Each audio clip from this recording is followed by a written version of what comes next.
Hello guys, कैसे हैं आप लोग। गुड आफ्टरनून सभी को और स्वागत है आपका सभी का ऐसे टीचर एकेडमी पर। और आज की क्लास में हम करने जा रहे हैं बहुत ही जबरदस्त वाली इंपॉर्टेंट क्लास। और मेरा नाम तो आप सबको पता ही है, शादाब आलम। तो आज की क्लास आपके जीवन की सबसे महत्वपूर्ण क्लास होने वाली है, क्योंकि आज जैसी क्लास आपने अपने जीवन में पहले कभी नहीं देखी होगी और शायद आगे कभी देखोगे भी नहीं। क्योंकि आज की एक क्लास में हम 90 नंबर पक्के करने वाले हैं। यहां पर मैंने मेरे बात को ध्यान से सुनना, मैं ये नहीं कह रहा हूं कि 90 नंबर का कंटेंट सॉल्व करेंगे। हम कह रहे हैं कि 90 नंबर पक्के ही होके जाएंगे। यानी आज की एक सिंगल क्लास से सीटेट में पासिंग मार्क्स आप ला सकते हैं, क्योंकि आज की क्लास में हम सीडीपी को तो खत्म करेंगे ही करेंगे, और सीडीपी के साथ साथ जितने भी सारे सब्जेक्ट की पेडागोजी होती है उसमें जो टॉपिक्स आते हैं उनको भी खत्म करेंगे। यानी 90 नंबर की पेडागोजी सीडीपी को मिला करके आज की एक महामैराथन क्लास में आपकी फिनिश होने वाली है। इसीलिए हम इसको कह रहे हैं कि ये सिर्फ एक महामैराथन नहीं बल्कि महामैराथन का बाप है। और ऐसी क्लास, इस क्लास में एक्चुअली हम क्या क्या करने वाले हैं थोड़ा सा मैं आपको बता दूं, ताकि आपको पता रहे कि क्या क्या चीजें होने वाली है। देखो, इसमें हम क्या करेंगे, सबसे पहले टॉपिक जो होंगे हमारे उसकी थ्योरी यहां पर हम कंप्लीट करेंगे हर टॉपिक की, लेकिन शॉर्टकट में। हम बहुत ज्यादा लंबे लेक्चर नहीं पढ़ने वाले। अच्छा, पहले मुझे एक बार ये तो बता दो कि वॉइस वगैरह मेरी पहुंच रही है आप तक ठीक ठाक, वीडियो ठीक चल रहा है, उसके बाद में आगे कंटिन्यू करेंगे। हाँ, कहीं ऐसा ना हो कि मैं बोलता रहूं और आपको वीडियो अच्छी ना दिख रही हो। हाँ, एक बार कमेंट करके बोल दो, यस लिख दो कमेंट में अगर सब चीजें ठीक दिख रही है, वॉइस वगैरह वीडियो क्वालिटी सब बढ़िया आ रही है, तो एक बार कमेंट में यस लिखेंगे। हाँ जी, सभी को गुड आफ्टरनून, सभी को गुड इवनिंग जी, सभी को राधे राधे, नमस्ते, वालेकुम अस्सलाम, सत श्री अकाल। आ चुके हैं सबके सब, बहुत बढ़िया। हाँ, तो मैं आपको बता रहा था कि आज की क्लास में हम क्या करेंगे। पहले हम एक टॉपिक लेंगे और टॉपिक के जो इंपॉर्टेंट पॉइंट्स होते हैं, यानी जो थ्योरी या जो उसका कॉन्सेप्ट होता है, वो मैं आपको बताऊंगा। फिर हम उसी टॉपिक के हैंड टू हैंड उसी टॉपिक से रिलेटेड 10-15 क्वेश्चन सॉल्व करेंगे, ताकि आपको ये पता चले कि उस टॉपिक से किस तरह के प्रश्न आने हैं। जब मैं प्रश्न सॉल्व करवाऊंगा उसके बीच में आपको टैग वर्ड्स भी बताऊंगा, और जितने ऐसे हार्ड वर्ड्स होंगे, जो मुश्किल शब्द आते हैं, जो आपको नए लगते हैं, हिंदी में बहुत कठिन शब्द आते हैं कई बार, तो आपको मीनिंग पता नहीं चलते, तो मैं आपको हर वर्ड की मीनिंग बता के चलूंगा। फिर उसके साथ में आपको यह भी बताऊंगा कि क्वेश्चंस को छांटते कैसे हैं, जिसको एलिमिनेशन मेथड कहते हैं, कि 4 ऑप्शन में से सही वाला कौन सा है, उसको कम समय में कैसे सॉल्व करना है। क्योंकि सीटेट बहुत लंबा पेपर आता है, कम समय में अगर सॉल्व नहीं कर पाए तो आते हुए भी छूट जाएगा हाथ से।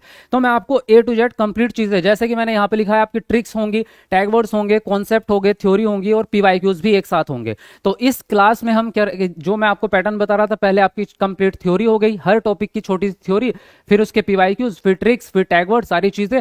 और जब सारे टॉपिक खत्म कर लेंगे हम, है ना, तो उसके बाद लास्ट में मैंने 150 क्वेश्चंस की एक सीरीज रखी है। उस 150 क्वेश्चंस में सारे ही सब्जेक्ट की पेडागोजी प्लस सीडीपी टोटल सब कुछ उसमें सम्मिलित हो जाएगा। तो वहां आपकी ऐसी दमदार धमाकेदार प्रैक्टिस होगी। मैं कह रहा हूं इस क्लास के एंड तक 90 नंबर आप पक्के कर चुके होंगे। इसीलिए मैं कह रहा हूं कि आज की क्लास से इंपॉर्टेंट क्लास आपने अपने जीवन में नहीं देखी होगी। तो चलिए शुरू करते हैं, है ना। अब जल्दी से एक बार कमेंट को नीचे करके लाइक बटन दबा दो, और एक बार लाल वाल वाले दिल भेज दो मेरे लिए, थोड़ा मेरा मन खुश हो जाएगा, क्योंकि मैं भी बहुत एक्साइटेड हूं आज की क्लास को करने के लिए, और बहुत प्रिपरेशन की है, मेहनत की है पीपीटी में, सब चीज़ों में। तो एक बार रेड वाले दिल भेज दो जरा, बहुत सारे भर भर के जल्दी से कमेंट में, मज़ा आ जाए एक बार। और नए स्टूडेंट जितने भी हैं वो चैनल को सब्सक्राइब कर लो भाई, क्योंकि आपके मतलब इसके बाद अभी 3 मैराथन क्लासेस और आएंगी ऐसी। वैसे तो हम डेली मैराथन क्लास करते हैं, शाम को 7 बजे हमारा डेली लाइव टाइम है, तो जो नए बच्चे हैं वो शाम को 7 बजे हमारे साथ लाइव जुड़ सकते हैं। लेकिन उसके अलावा अभी आपका और भी इंपॉर्टेंट कंटेंट आने वाला है, जैसे कि मैंने आपके लिए 1000 पीवाईक्यूज तैयार किए हैं सारे सब्जेक्ट के मिला के, जिसमें पेडागोजी के साथ साथ एनसीईआरटी भी रहेगी और टोटली सारे कॉन्सेप्ट भी रहेंगे। तो वो मैराथन क्लास भी आपकी मेरे ख्याल से 6-7 दिन के बाद आ जाएगी इसी चैनल पर। तो अगर आप वो भी देखना चाहते हैं तो आप जो है इस चैनल के साथ में जुड़े रहिएगा, चैनल को सब्सक्राइब करके बेल आइकन दबा लो। और इसके बाद फिर मैं आपको जो है 1-2 मॉडल पेपर भी सॉल्व, अभी बहुत सारा कंटेंट है जो आएगा आपका डेली, तो इसलिए चैनल से जुड़े रहो। ये चैनल आपको प्रीमियम से भी प्रीमियम कंटेंट दे रहा है, जो आज तक जीवन में किसी ने नहीं दिया होगा। तो इसलिए इस चैनल के साथ जुड़े रहना है, और एक लाइक तो बनता है। चलिए शुरू करते हैं आज की इस क्लास को फटाफट से। आपके सभी के बहुत सारे दिल भी आ गए हैं, थैंक यू वेरी मच। और इसके साथ साथ अगर आप ऐसे टीचर एकेडमी में कांटेक्ट करना चाहते हैं, तो स्क्रीन पे मैंने सारे नंबर लिख दिए हैं। आपको कोई पीडीएफ चाहिए हो, आपको गारंटी बैच में एडमिशन लेना हो, या कोई और प्रॉब्लम है, कोई एडमिट कार्ड के बारे में पूछना हो, या कोई एग्जाम डेट के बारे में, तो यहाँ पर कांटेक्ट करके आप कोई भी जानकारी ले सकते हैं ऐसे टीचर एकेडमी से। तो ये आपके हमारी एकेडमी के नंबर हैं, हमारी पूरी टीम है जो आपके फ़ोन उठाती है और आपको जवाब देते हैं, ठीक है। उसके अलावा जो हमारा 15 डेज स्ट्रेटजी वाला जो बैच है, जिसमें 15 दिन में सीटेट पास कराने की गारंटी आपको दी जा रही है, अगर आप उसमें एडमिशन लेना चाहते हैं तो भी आप कॉल करके एडमिशन ले सकते हैं। उसमें बहुत तगड़ा ऑफर चल रहा है, 90% का डिस्काउंट है, 90% फीस कम कर दी गई है सीटेट गारंटी बैच में, तो कॉल करके आप अपना एडमिशन भी ले सकते हैं। चलिए शुरू करते हैं। और देखो, जैसे कि आप लोगों ने ही बोला था, मैंने अभी एक पोल डाला था, आई थिंक आप लोगों ने सबने देख लिया होगा चैनल पे ही, तो मैंने आपसे पूछा था कि कौन से टॉपिक से शुरुआत होनी चाहिए महामैराथन की, आज की मास्टर क्लास की। तो आप सबने 80% लोगों ने जीन प्याजे को चुना था कि जीन प्याजे से शुरुआत होनी चाहिए, तो इसीलिए हम जो शुरुआत करेंगे जीन प्याजे से ही करेंगे। और जीन प्याजे अपने आप में एक ऐसा टॉपिक है जो पूरे सीटेट में हर सब्जेक्ट में पूछा जाता है, केवल सीडीपी में नहीं। आपकी मैथ पेडागोजी हो, जीन पे आ जाएगा, हिंदी पेडागोजी हो, जीन पे आ जाएगा, एसएसटी पेडागोजी हो, जीन पे आ जाएगा, कोई भी पेडागोजी हो, कोई भी सब्जेक्ट जीन प्याजे जरूर आता है उसमें। तो टोटली अगर हम बात करें तो कम से कम 8 नंबर का जीन प्याजे ही है। तो अभी हम आधे घंटे में 8 नंबर पक्के करने वाले हैं, तो रेडी हो जाओ, है ना। चलिए जी शुरू करते हैं। देखिए, तो सबसे पहले हम बात करेंगे जीन प्याजे का संज्ञानात्मक विकास का सिद्धांत क्या है, और उससे भी पहले हमें यह पता होना चाहिए कि संज्ञानात्मक विकास क्या है ना। तो संज्ञानात्मक विकास क्या होता है, इसको एक शब्द में इसके मीनिंग को मैं आपको समझा देता हूं। बहुत ज्यादा डिटेल में आज नहीं चलेंगे, आज जो है सुपर फास्ट क्लास होगी, यानी कि आपको मेन कॉन्सेप्ट दिया जाएगा, मेन ट्रिक दी जाएगी और मेन वर्ड की मीनिंग दी जाएगी। बहुत ज्यादा थ्योरी वगैरह हम इसमें नहीं पढ़ने वाले, क्योंकि थ्योरी का टाइम भी नहीं है और उसकी जरूरत भी नहीं है। आपको कोई रिटर्न पेपर थोड़ी लिखना है, आपको तो 4 ऑप्शन में से सही आंसर चुनना है, तो वही तो सीखेंगे हम कि 4 आंसर में से एक आंसर कैसे चुनना है। तो आपको मेन तो ट्रिक पता होनी चाहिए और कॉन्सेप्ट पता होना चाहिए, बस। थ्योरी का क्या करेंगे आप, थ्योरी थोड़ी पढ़नी है, रट्टा थोड़ी मारना है। तो संज्ञानात्मक विकास में एक शब्द है जो है संज्ञान। अब संज्ञान को अगर हम आम भाषा में बात करें तो देखो, किताबी भाषा में तो एक लंबी परिभाषा है कि आपके मस्तिष्क में चिंतन, समस्या समाधान वगैरह वगैरह दुनिया भर का कॉम्बिनेशन मिला के उस विशेषता को हम संज्ञान कहते हैं। लेकिन मैं इसको आम शब्दों में बताता हूं क्या है संज्ञान, यानी कि कॉग्निशन, इसको इंग्लिश में कॉग्निशन कहते हैं। जो आपका संज्ञान है यानी कि कॉग्निशन है, इसको अगर हम आम भाषा में कहें तो आपका जो दिमाग होता है, आपके पास सबके पास दिमाग है, तो आपका जो दिमाग है, तो दिमाग का हिस्सा नहीं बल्कि दिमाग में जो क्षमताएं हैं, यानी दिमाग के जो काम है, दिमागी क्षमताओं को संज्ञान कहते हैं। क्या कहते हैं? दिमागी क्षमताओं को संज्ञान कहते हैं। यानी कि अब दिमागी क्षमताएं कौन कौन सी है, आपके दिमाग का काम क्या है, चलो कमेंट करके बताओ मुझे, आपके दिमाग में क्या क्या काम करते हो दिमाग से। दिमाग से हम पढ़ाई करते हैं, ठीक है जी। दिमाग से हम सोचते हैं, ठीक है। दिमाग से हम क्या करते हैं, कल्पना करते हैं। दिमाग से हम क्या करते हैं, निर्णय लेते हैं, किसी चीज का डिसीजन लेते हैं। दिमाग से हम क्या करते हैं, चीजों को याद करते हैं। दिमाग से क्या करते हैं, प्रश्नों को सॉल्व करते हैं। तो यही तो काम है दिमाग के। तो चलो इनको लिख लेते हैं एक बार, है ना। चलिए इनको लिख लेते हैं। देखो संज्ञान के क्या क्या काम हुए, सोचना यानी कि थिंकिंग, और क्या काम हो गया संज्ञान का, कल्पना करना हो गया, है ना। और क्या काम हो गया संज्ञान का, संज्ञान का काम हो गया समस्या समाधान यानी कि प्रॉब्लम सॉल्व करना, प्रॉब्लम सॉल्विंग हो गया। और क्या काम हो गया, डिसीजन मेकिंग यानी कि निर्णय लेना हो गया आपका, है ना, निर्णय लेना। और क्या हो गया आपका, याद करना, याद करना भी और याद रखना भी, है ना। और इसको याद रखने को या याद करने को हम किस चीज से याद करते हैं, आपकी मेमोरी यानी कि आपकी स्मृति, है ना, मेमोरी आपकी। उसके अलावा और क्या हो सकता है, थिंकिंग प्रोसेस तो हमने लिख दिया है ना। तर्क करना है जिसको हम रीजनिंग कहते हैं। बताओ और आपके दिमाग में क्या आ रहा है, आप भी बताओ ना अपनी तरफ से। इंटरेक्शन होना चाहिए, बाल केंद्रित कक्षा चलनी चाहिए, यानी कि मैं अपनी तरफ से जो चीजें बता रहा हूं आप भी इंटरेक्ट करो बीच में, आप अपने जवाब वगैरह देते रहो बीच बीच में, ठीक है। हाँ, brain storming, very nice. Thought यानी कि विचार करना, निर्माण बोल दिया आपने। और बताओ और बताओ, याद रखना आ गया, वेरी नाइस, बहुत बढ़िया। निर्णय लेना आ गया आपका, ठीक है। और बताओ, बताते रहो। समस्या समाधान लिख चुका हूं मैं, और चिंतन भी लिख चुका हूं। बुद्धि, वेरी नाइस, क्या बात है। बुद्धि ये किसने लिखा, बताओ अपना नाम बताओ किसने लिखा। आपका जो इंटेलिजेंस होता है वो भी दिमाग की ही एक क्षमता है, यानी दिमाग का ही एक हिस्सा है। और बताओ, चलो। हाँ, डिसीजन मेकिंग लिख चुके हैं हम। और क्रिया करना, क्रिया करना तो फिजिकल एक्टिविटी हो गई। दिमाग में सिर्फ निर्णय लिया जाएगा, जब आप क्रिया करेंगे तो आप फिर फिजिकल एक्टिविटी में आ जाएगा। और बताओ, ब्रेन स्टॉर्मिंग बिल्कुल एकदम सही लिखा है आपने, यानी कि विचार मंथन करना, लिख लो इसको भी, विचार मंथन करना। तो अब यहाँ पर इसके स्क्रीनशॉट लेते रहना भाई, या फिर अपना रजिस्टर लेके बैठो साथ में, इसको जो है लिखते रहना रजिस्टर में। तो अब इतने सारी जो हमारी ये क्षमताएं हैं, ये सारी की सारी क्षमताओं को अगर हम एक डब्बे में बंद कर दें तो उस डब्बे को संज्ञान कहेंगे। समझ में आया? जो हमारी ये क्षमताएं हैं सारी की सारी, इन सारी क्षमताओं को अगर मिक्स कर दें यानी एक जगह मिला दें, उसी चीज को संज्ञान कहते हैं। तो अब बात आपको समझ में आई कि संज्ञान क्या होता है? एक बार कमेंट में यस लिख दो अगर समझ में आ गया है कि संज्ञान क्या होता है। संज्ञान का मतलब क्या हुआ? आपकी खोपड़ी में जितनी क्षमताएं हैं वो सारा क्षमताएं अगर एक जगह मिला देंगे तो वो संज्ञान हो जाएगा। यस लिख दो एक बार कमेंट में अगर समझ में आ गई है। जी, ये शायरी शादाब आलम सर के लिए, वाह। इल्म की राह पर, वाह। देखो भाई इन्होंने एक शायरी लिखी है आपके लिए मोटिवेशनल, आपको सुना देता हूँ। इल्म की राह में जो रोशनी बनकर आए हैं, हम जैसे कितनों को उन्होंने मंजिल तक पहुंचाए हैं, वाह। हर मुश्किल सवाल को आसान बना देते हैं, अपने हुनर से सपनों को हकीकत बना देते हैं। क्या नाम है? मतिन इनामदार। बहुत बढ़िया भाई, नाइस, वेरी नाइस। चलो इसी बात पे मैं भी अपनी एक शायरी सुना देता हूँ। जब आपको इन्होंने सुनाई है तो मेरी भी सुन लो एक शायरी। शायरी ये है, आज किताबों में खुद को लगाना पड़ेगा, हालांकि हम किताब नहीं पढ़ रहे तो चलो ऐसे टीचर एकेडमी की क्लास।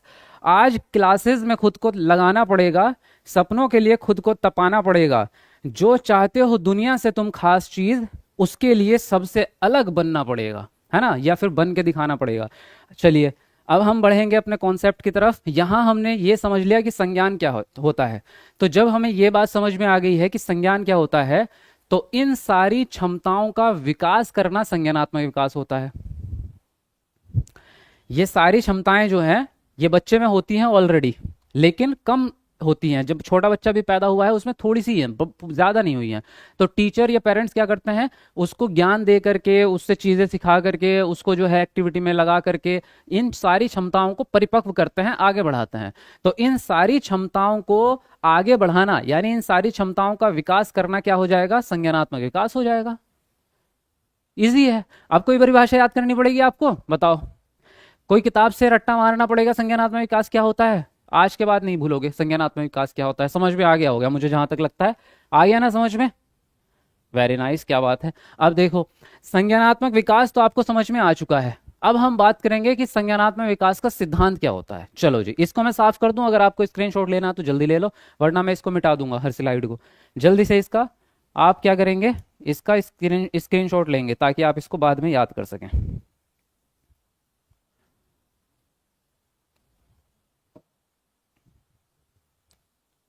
और वीडियो लाइक नहीं करी अभी सब लोगों ने भाई, छुप के मत बैठो। जल्दी से एक बार कमेंट को नीचे करके लाइक बटन दबाओ, अभी 3000 लाइक हमारे होने वाले हैं। अब देखो इसको तो मैं साफ कर देता हूं। अब हम कह रहे थे कि संज्ञानात्मक विकास का सिद्धांत इन्होंने क्यों दिया, जीन प्याजे ने।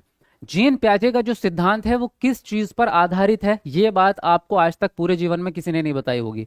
और ये सवाल ऑलरेडी सीटेट में आ चुका है, लेकिन क्यों नहीं बताई? क्योंकि किताब में नहीं लिखी हुई। हाँ सच्ची में किताब में नहीं लिखी हुई आपकी ये बात। जीन प्याजे का सिद्धांत किस चीज पे आधारित है, आधारित किस चीज पे है, ये बात आज तक किसी ने बताई आपको? नहीं बताई, मैं बताऊंगा। और एक और चीज है कि जीन प्याजे के सिद्धांत की आलोचना क्या है, ये बात किसी ने बताई आपको? नहीं बताई, मैं बताऊंगा अभी। चलिए देखिए, आधारित जो है, जो जीन प्याजे का सिद्धांत है वो तत्परता पे आधारित है। और तत्परता क्या होती है? तत्परता होती है रेडीनेस। क्या होती है? रेडीनेस। और ये सवाल 2026 और 25 दोनों में आया है। हाँ मैं आपको बिल्कुल बता के चलूंगा। तो तत्परता का मतलब क्या है? तत्परता का मतलब होता है कि बच्चा किस काम को करने के लिए तैयार हो चुका है। अब देखो जो छोटा बच्चा है, अभी अभी पैदा हुआ है, वो बच्चा किस काम को करने के लिए तैयार है भाई? वो सिर्फ और सिर्फ क्या कर सकता है, या तो बच्चा नकल कर सकता है, अनुकरण जिसको कहते हैं, कि बड़ों को देख के उसकी नकल कर लेगा। या फिर क्या करेगा, वो किसी चीज को देख करके उसकी इमेज दिमाग में बना लेगा, बस। क्या उसके अंदर तर्क होता है? नहीं होता, क्योंकि थर्ड स्टेज में आएगा। क्या उसके अंदर अमूर्त चिंतन होता है? नहीं होता। क्या कल्पना कर पाता है? नहीं कर पाता। सामने जो चीजें रखी है बस उसके बारे में एक इमेज दिमाग में बना लेता, हाँ ये गोल गोल दिखता है, ये चौड़ा चौड़ा दिखता है, बस। तो हमें ये बात पता होनी चाहिए कि किस उम्र का बच्चा कितनी दिमागी क्षमता रखता है, यानी किस चीज को सीखने के लिए तैयार हो चुका है। जैसे 2 से 6 साल का बच्चा या 2 से 7 साल का बच्चा है, तो हमें पता चल गया वो सूचकता में आ चुका है, यानी अमूर्त चीज को मूर्त चीज के साथ में जोड़ के सिखाएंगे तो सीखेगा, वरना नहीं सीखेगा। प्रतीकों का इस्तेमाल करना बच्चा सीख जाता है, 2 से 7 साल का बच्चा, कि भाई सिंबल्स उसको दिखा सकते हैं किसी चीज का सिंबल क्या होता है। तो हमें ये बात कौन बता रहा है, इनका सिद्धांत बता रहा है कि आपका बच्चा क्या करने के लिए रेडी हो रहा है। और फिर टीचर होने के नाते हम इनके सिद्धांत का पालन करके बच्चे की उम्र के हिसाब से वही टॉपिक या वही चीजें उसको सिखा पाते हैं। तो ये है इनके सिद्धांत का आधार कि बच्चा किस उम्र में किस काम को करने के लिए रेडी हो जाएगा। अब ये तो हो गया इनके तत्परता, आधार आधार हो गया। लेकिन इनकी आलोचना क्या है, इनकी आलोचना ये है इनके सिद्धांत की कि इन्होंने समाज और संस्कृति को ध्यान में रखे बिना अपना सिद्धांत दे दिया। क्या बोला, समाज व संस्कृति को, या मैं ये कहूं समाज और संस्कृति का अभाव है इनके सिद्धांत में। अब इसका क्या मतलब हुआ, इसका मतलब ये हुआ कि इन्होंने जो अपना सिद्धांत दिया है वो ये बोल के दिया है कि जो मैं 4 स्टेजेस दे रहा हूं ना, वो दुनिया के हर बच्चे पे बराबर लागू होंगी, यानी सेम टू सेम लागू होंगी। जबकि असल में होता यह है कि अलग अलग देश के बच्चे या अलग अलग राज्य के बच्चे या अलग अलग एरिया के जो बच्चे होते हैं उनकी आईक्यू लेवल अलग अलग हो जाता है, या फिर उनके विकास में भिन्नता आ जाती है। कोई जल्दी विकास प्राप्त कर रहा है, कोई देर से कर रहा है। अमेरिका के बच्चे का तुलना भारत का बच्चा नहीं कर सकता, चाहे आप मानो या ना मानो। वहां का जो डेवलपमेंट है वो फास्ट है, हमारे यहाँ का डेवलपमेंट थोड़ा स्लो है, क्योंकि टेक्नोलॉजी का अंतर है, क्योंकि सुविधाओं का अंतर है।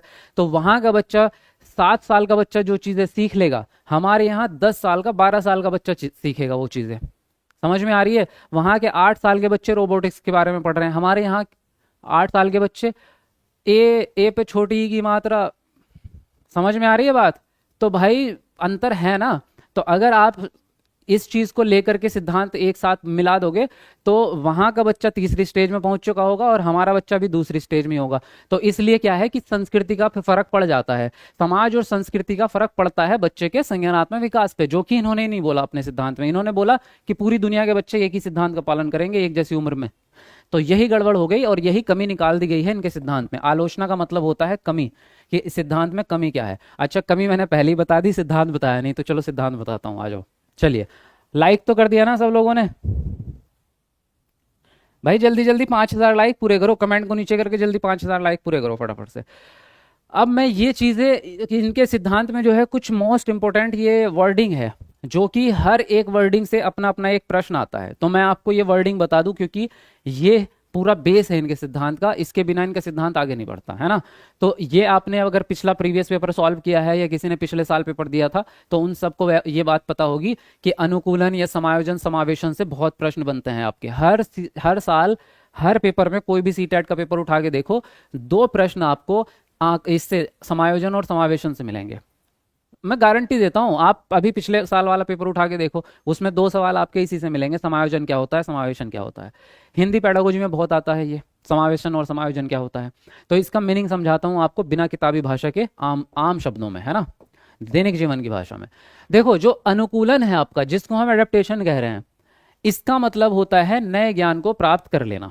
अब पूरा का पूरा सिद्धांत यही तो है कि हम बच्चे को नई चीज सिखाएंगे। और आपकी जो कह रहे हैं हम क्लासरूम में जो भी आप पढ़ा रहे हैं, तो हम टीचर का उद्देश्य भी यही है कि बच्चे को नया ज्ञान सिखाएंगे। लेकिन एक बात फैक्ट है कि जो भी बच्चा नया ज्ञान सीखता है हमेशा पिछले ज्ञान को यूज करके सीखता है। अगर वो पैदा हुआ है ना आज ही, तो आप कहेंगे पैदा होने वाले बच्चे के पास पूर्व ज्ञान कहाँ है। जो वो आनुवांशिक क्षमता लेके पैदा हुआ है ना, वही उसका पूर्व ज्ञान है। उसके अंदर दिमाग तो है ना। और हमारी ये एनसीएफ में भी ये बात लिखी गई है कि बच्चा सीखने की क्षमताएं लेके पैदा होता है, सीखता बाद में है, लेकिन सीखने की क्षमता लेके पैदा होता है ना।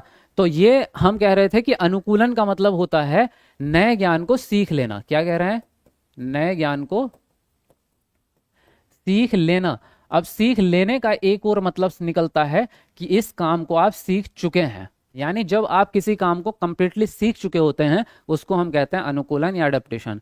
कि भाई जैसे बच्चे ने दाल चावल मिला के खाना सीख लिया, तो हम कहेंगे कि बच्चे ने दाल और चावल मिलाकर के खाने के काम को अनुकूलन कर लिया है। क्या कर लिया है, अनुकूलन कर लिया है। जब वो सीख चुका, फाइनल स्टेज, आपने सीटेट पास कर लिया तो हम क्या कहेंगे, आपने सीटेट को अपने ज्ञान में अनुकूलन कर लिया। लेकिन अभी आप तैयारी कर रहे हैं तो अभी अनुकूलन नहीं हुआ है, अभी क्या चल रहा है, अभी समावेशन और समायोजन चल रहा है। यानी ये तो है मंजिल आपकी, ये जो अनुकूलन है ये है मंजिल, और ये दोनों है रास्ते, यानी कि प्रक्रिया। ये दोनों प्रक्रिया है कहाँ तक पहुंचने की, अनुकूलन तक पहुंचने की। अब देखो दो तरीके से आप अनुकूलन तक पहुंचते हैं, यानी दो तरीके से आप नए ज्ञान को प्राप्त करेंगे। एक तरीका है कि सिंपल आपने पिछले ज्ञान का इस्तेमाल किया और नए ज्ञान को सीख लिया।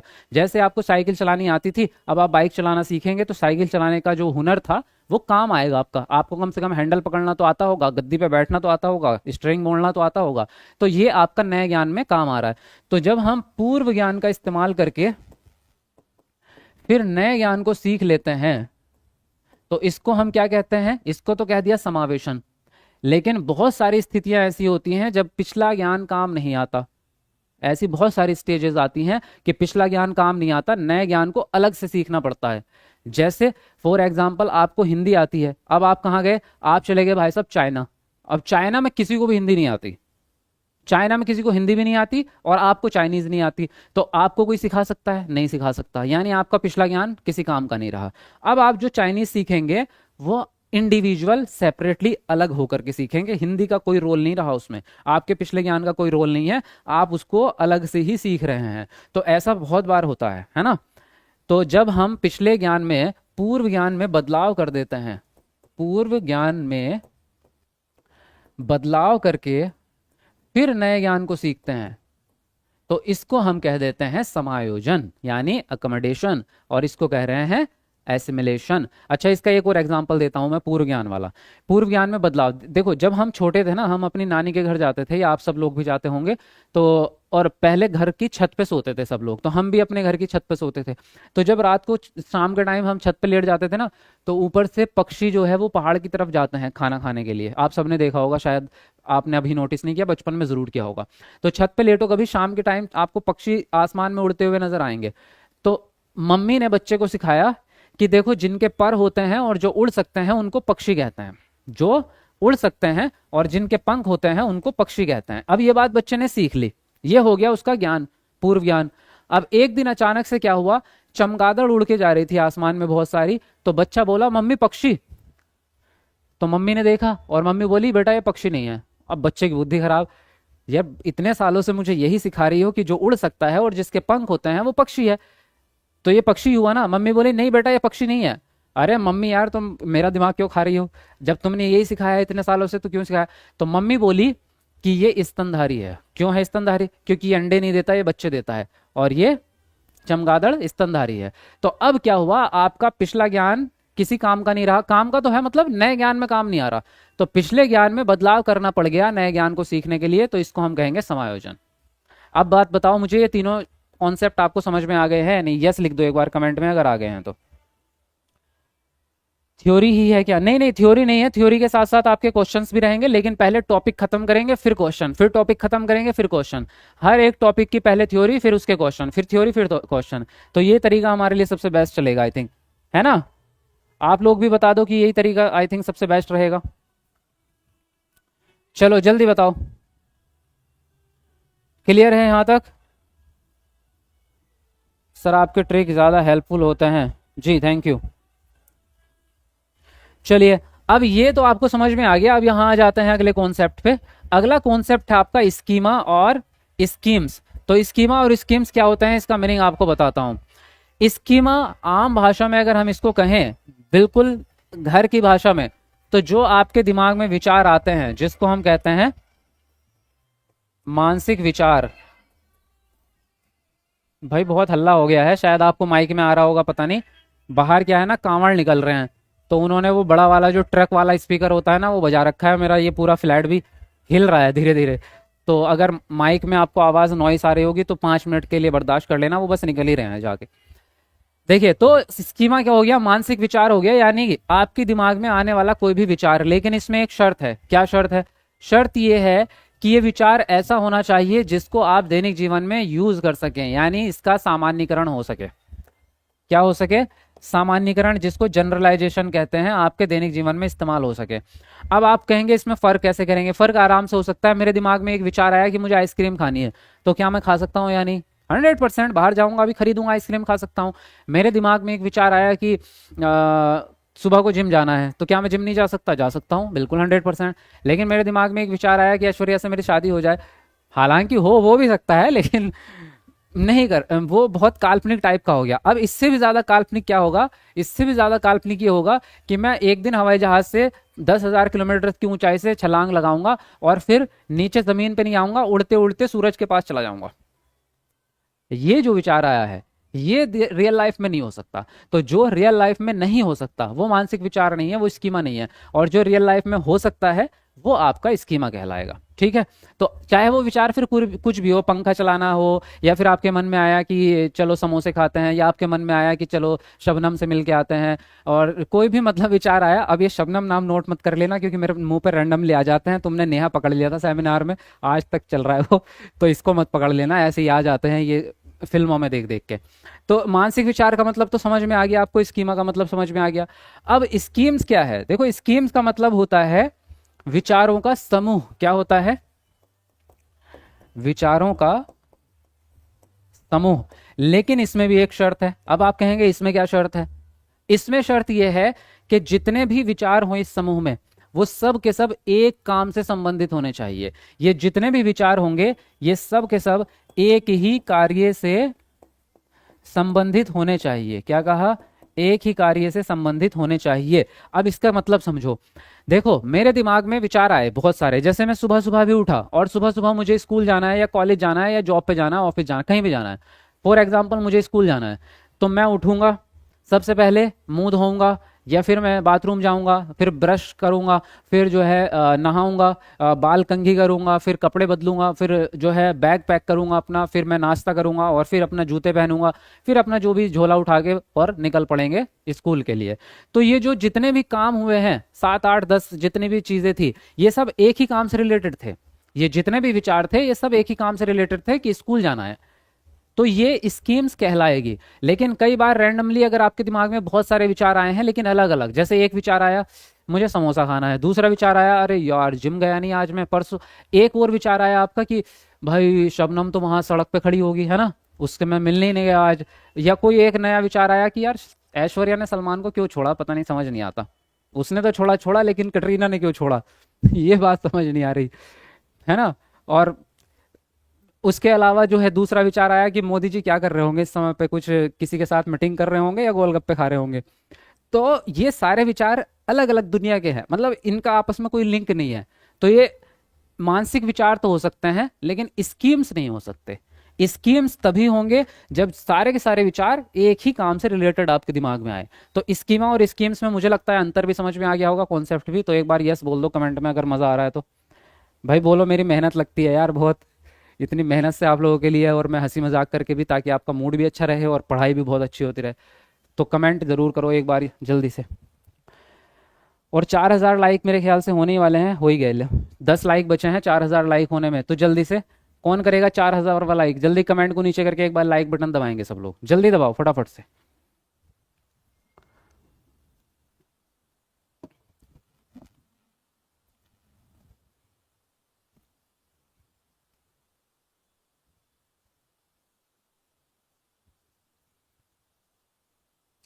चलिए अब हम बढ़ेंगे आगे। अब यहाँ भी 2 3 कॉन्सेप्ट है लेकिन मैं इसको बाद में बताऊंगा, पहले हम स्टेजेस पे आते हैं। जो जीन प्याजे के सिद्धांत में जो अवस्थाएं हैं, ये ही मेन इंपोर्टेंट अवस्थाएं हैं। इंपोर्टेंट सारे कॉन्सेप्ट हैं लेकिन अवस्थाओं से ज्यादा सवाल आता है ना। तो आपको अवस्थाओं के नाम भी याद रखने हैं, अवस्थाओं की उम्र भी याद रखनी है, और फिर उन अवस्थाओं में क्या क्या गुण होते हैं ये याद रखना है। तो चलिए शुरू करते हैं। सबसे पहले तो सिद्धांत की जो अवस्थाएं हैं उनके नाम याद कर लेते हैं। देखो पहली अवस्था है संवेदी गामक अवस्था, जिसको कह रहे हैं सेंसरी मोटर स्टेज। ये जो है जन्म से लेके 2 वर्ष तक चलती है, ये जन्म से लेके 2 वर्ष तक चलती है। फिर आता है आपका दूसरी अवस्था पूर्व संक्रियात्मक अवस्था, इंग्लिश में बोलते हैं प्री ऑपरेशनल स्टेज। ये आपकी 2 साल से लेके 7 साल तक का बच्चा जो है वो इस अवस्था में रहेगा, दूसरी अवस्था में। एज जरूर याद करनी है आपको, अगर उम्र याद नहीं रही तो फिर गड़बड़ हो जाएगी, फिर आपको कॉन्सेप्ट याद करने में भी दिक्कत आएगी। तो पहले उम्र याद कर लो। तीसरी अवस्था जो है वो है मूर्त संक्रियात्मक अवस्था, यानी कि कंक्रीट ऑपरेशनल स्टेज, और ये 7 साल से 11 साल तक की उम्र का बच्चा इसमें रहेगा। फिर आती है चौथे नंबर की औपचारिक संक्रियात्मक अवस्था, जिसको हम कहते हैं फॉर्मल ऑपरेशनल स्टेज। ये 11 साल से लेके और इससे ऊपर की अवस्थाओं में रहेगी। इसको कई बार किताबों में लिखा होता है कि 11 से 15 साल, कोई कहता है 11 से 18 साल, कोई कहता है 11 से ऊपर की सारी अवस्थाएं इसी में आ जाएंगी। तो 11 से 18 आप याद कर लीजिए इसको, ठीक है। लेकिन इस वाली अवस्था का एक और नाम है और वो है अमूर्त संक्रियात्मक अवस्था।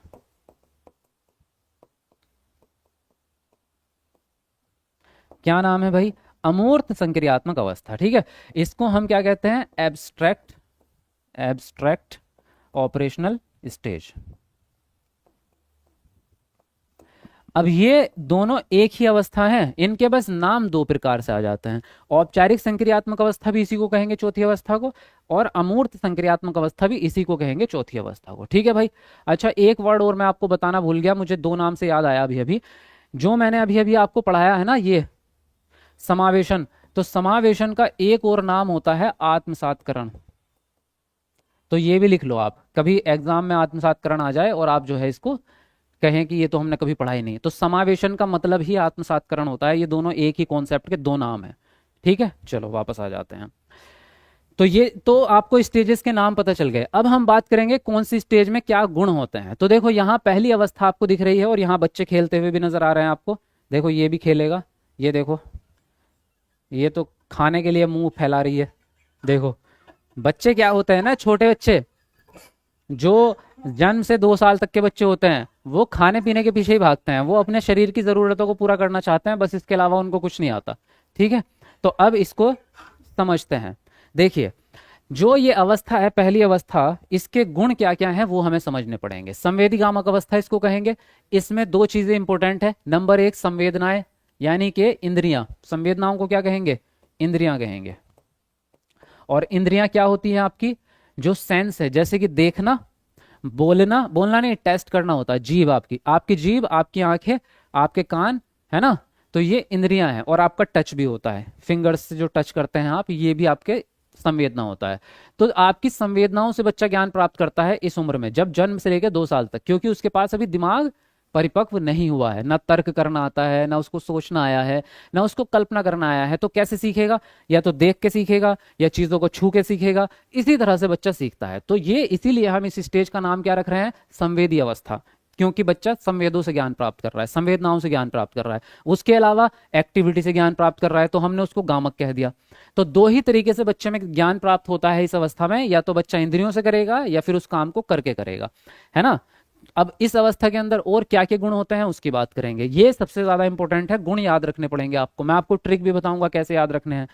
पहला गुण है वस्तु स्थायित्व का गुण। इस गुण का दूसरा नाम इंग्लिश में है ऑब्जेक्ट प्रेजेंस, यानी किसी वस्तु के प्रेजेंट होने का अनुभव होना, किसी वस्तु की स्थिति का ज्ञान होना। जैसे फॉर एग्जाम्पल, जब छोटा बच्चा होता है ना, जैसे 2-3 महीने का बच्चा है, अभी पैदा ही हुआ है, 2-3-4-5 महीने का बच्चा है, तो उसके सामने कोई वस्तु, उसका कोई खिलौना रखा है, तो उसके लिए वो उससे खेलता रहेगा, उसको उठाएगा, फेंकेगा, सब चीज करेगा। लेकिन जैसे ही उसके सामने से उठा के आप उसको कहीं और रख दोगे उस खिलौने को, तो उस बच्चे के लिए वो खिलौना अब दुनिया में एग्जिस्ट ही नहीं करता, अब है ही नहीं वो।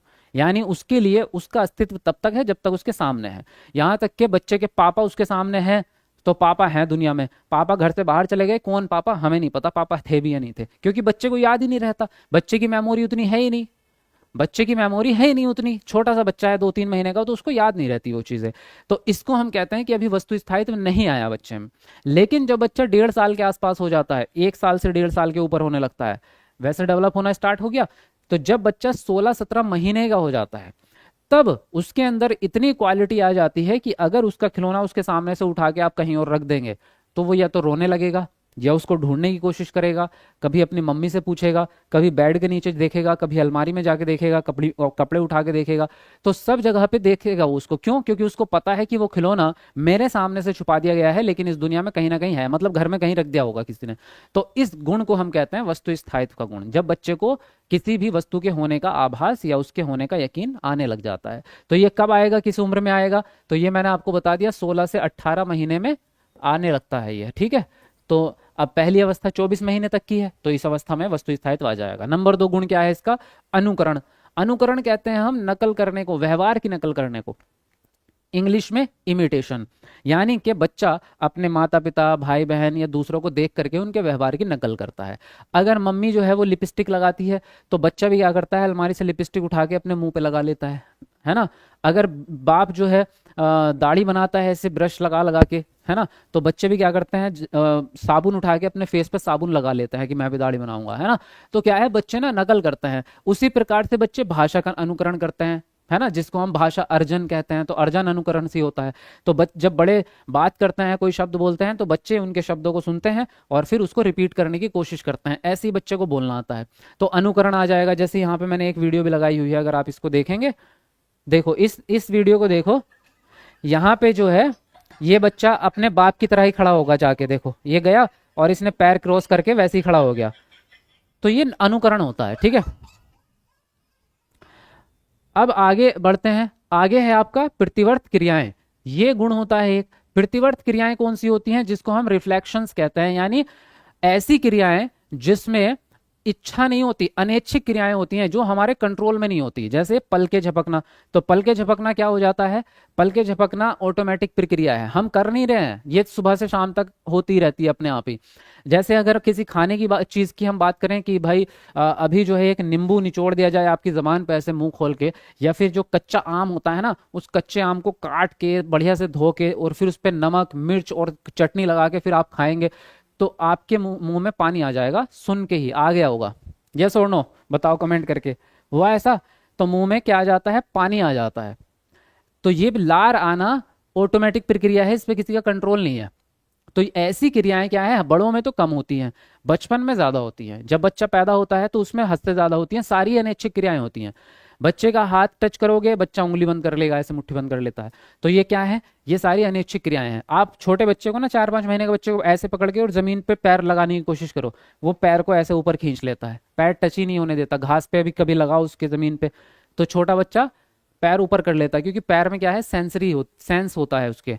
तो वो अजीब लगता है बच्चे को, है ना। जैसे हमारे पैर में गुदगुदी लगती है, वैसे ही उसको ज्यादा होता है अनिच्छिक क्रियाएं, तो इसलिए वो पैर नहीं रखता। फिर धीरे धीरे वो अनिच्छिक क्रियाएं कम होती हैं, फिर बच्चा पैर रखना सीखता है, फिर चलना सीखता है।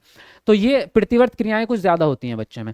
फिर ये कह रहे हैं हाथ और आंखों से ज्ञान प्राप्ति करेगा, क्योंकि बच्चा इंद्रियों से ज्ञान प्राप्ति कर रहा है, क्योंकि अभी क्या है उसके अंदर नहीं आया, क्या नहीं आया, अमूर्त चिंतन, या बच्चे में तर्क करने की क्षमता नहीं आई है। तो बच्चा देख करके छू करके ही ज्ञान को प्राप्त करेगा। जैसे एक गर्म बर्तन होता है, पतीला, कुकर, कभी खाना बना के आपने रखा है, आप बच्चे से कहेंगे इसको छूना नहीं है, बच्चा कभी नहीं मानेगा। लेकिन आप अगर उसको छोड़ दो और बच्चे ने कभी हाथ लगा दिया गर्म चीज पे, अब बच्चे को याद हो जाएगा, अब बच्चा उसके आसपास भी नहीं भटकेगा, क्योंकि उसको पता है कि ये गर्म चीज है। अगर पतीला फिर पानी में भी रखा है ना, तो बच्चा फिर भी उसके पास नहीं जाएगा, उसको लगेगा ये खतरनाक चीज है। तो वो छू करके देख करके चीजों को सीखता है। फिर आता है आपका मानसिक चित्रण। मानसिक चित्रण का क्या मतलब होता है, देखो मानसिक चित्रण का मतलब होता है किसी भी वस्तु की बनावट के आधार पर उसकी पहचान करना, उसके बनावट के आधार पर। जैसे रोटी होती है, तो रोटी गोल गोल होती है ऐसे, है ना। अब बच्चे ने रोटी खाई और फिर उसको अगर रोटी के जैसा ही किसी बाल्टी का ढक्कन या किसी डब्बे का ढक्कन उसको दिखेगा, तो वो उसको उठा के मुंह में ले लेगा। क्यों? उसको लगता है ये भी तो सेम ही दिख रहा है, रोटी होगी ये भी, है ना। जैसे बिस्किट आप बच्चे को खिलाते हैं, बिस्किट छोटे से होते हैं, तो बिस्किट बच्चे ने खाया, अब बच्चे को किसी बोतल का ढक्कन पड़ा हुआ मिलेगा ना, उस बोतल के ढक्कन को उठा के बच्चा मुंह में ले लेता है। क्यों? क्योंकि उसको लगता है ये भी सेम ही चीज है। बच्चे को गुण नहीं पता, विशेषताएं नहीं पता, सिर्फ क्या पता है, आकृति पता है, उसकी बनावट पता है। तो बच्चा चीजों को उनकी बनावट के आधार पे ही चित्रण बनाता है, दिमाग में उसके चित्र बनाता है और उसी से पहचान करता है। तो इसको हम कहते हैं मानसिक चित्रण, ठीक है। फिर खिलौने तोड़ना तो आम बात है, इस अवस्था में बच्चा खिलौने से खेलेगा, फेंकेगा, तोड़ेगा, है ना। तो ये अवस्था, ये पहली अवस्था के गुण हो गए। अब इसको याद कैसे रखेंगे, मैंने इसके लिए एक ट्रिक बना दी आप लोगों के लिए। और ट्रिक क्या है भाई साहब, ट्रिक ये लो, देखो ट्रिक ये है कि अनु और करण ने प्रीति की कुछ वस्तुएं पूरे मन से चित्रित की, परंतु कुछ खिलौने हाथों से तोड़ दिए, है ना। तो ये अनु और करण जो है भाई बहन है। अनु और करण जो है अपनी सहेली प्रीति के घर गए और वहां जाके प्रीति के खिलौने जो थे उनसे खेलने लग गए, दिन भर खेला, फिर शाम को उन्होंने उठा के अलमारी में रखे, लेकिन गलती से कुछ खिलौने जमीन पे गिर गए, टूट गए। अब इस लाइन को याद कर लो, अनु और करण ने प्रीति की कुछ वस्तुएं पूरे मन से चित्रित की, परंतु कुछ खिलौने हाथों से तोड़ दिए। अब देखो इसमें सारी विशेषताएं शामिल हो जाएंगी। अनु और करण से क्या हो जाएगा, अनुकरण। प्रीति से क्या हो जाएगा, प्रतिवर्ती क्रियाएं। वस्तु से क्या हो जाएगा, वस्तु स्थायित्व।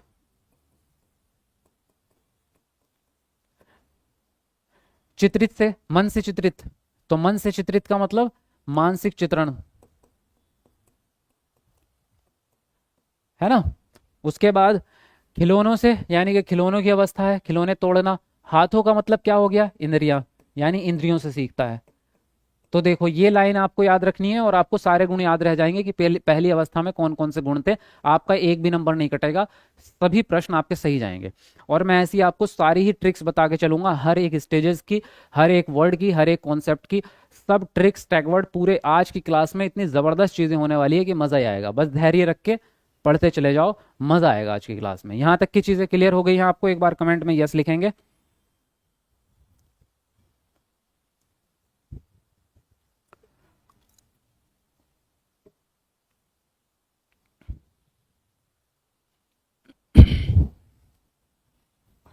जी फटाफट लिखते रहेंगे। और हमारे 5,000 लाइक भी होने वाले हैं, तो जल्दी से कमेंट को नीचे करके एक बार लाइक बटन दबाएंगे। जल्दी बताओ कौन करेगा 5,000 वाला लाइक? कमेंट को नीचे करके एक बार लाइक बटन दबाएंगे सब लोग।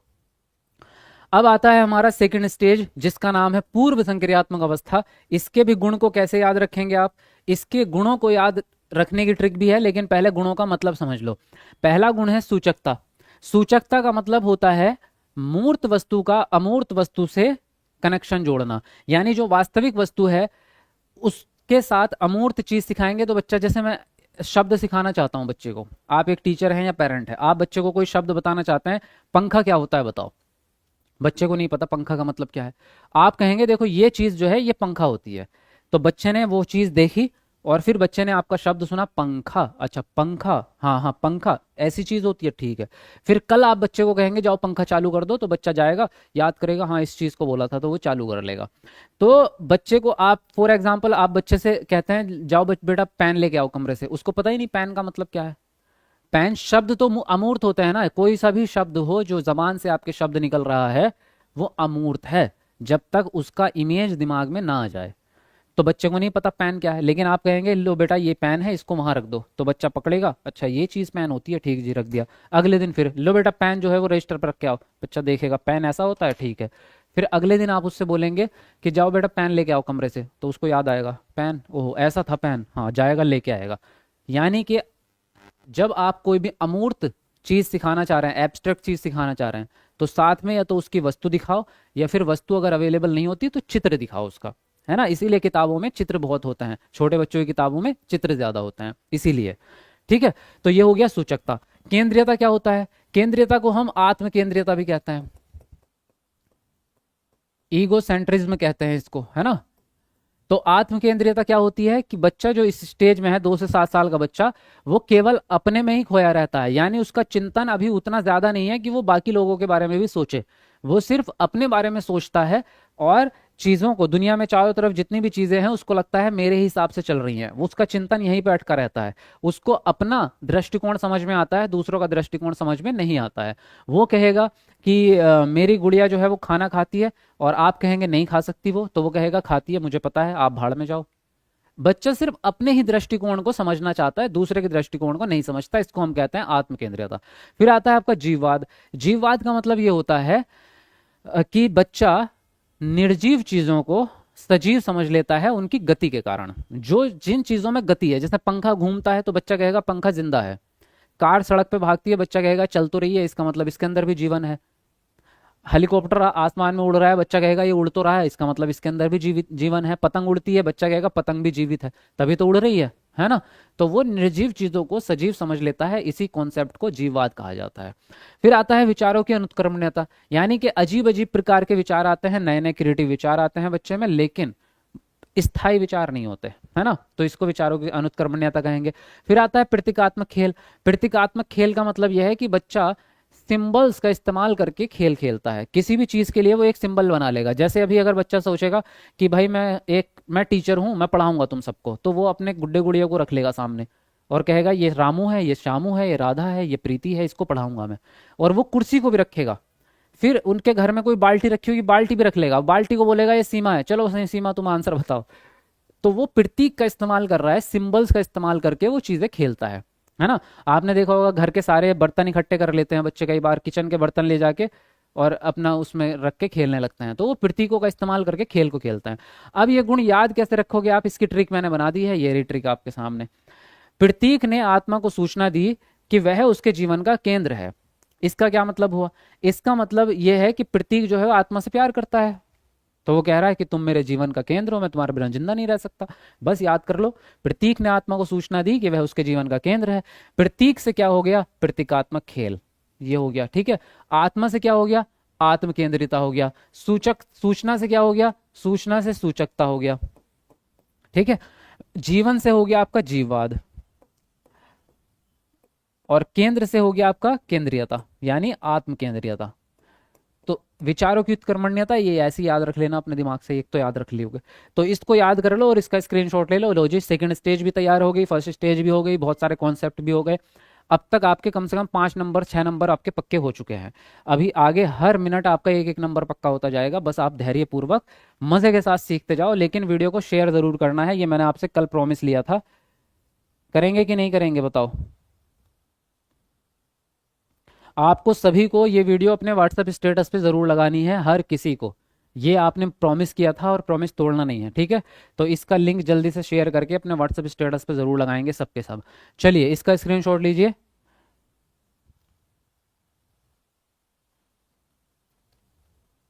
थर्ड स्टेज पे चलें, ओके जी चलते हैं।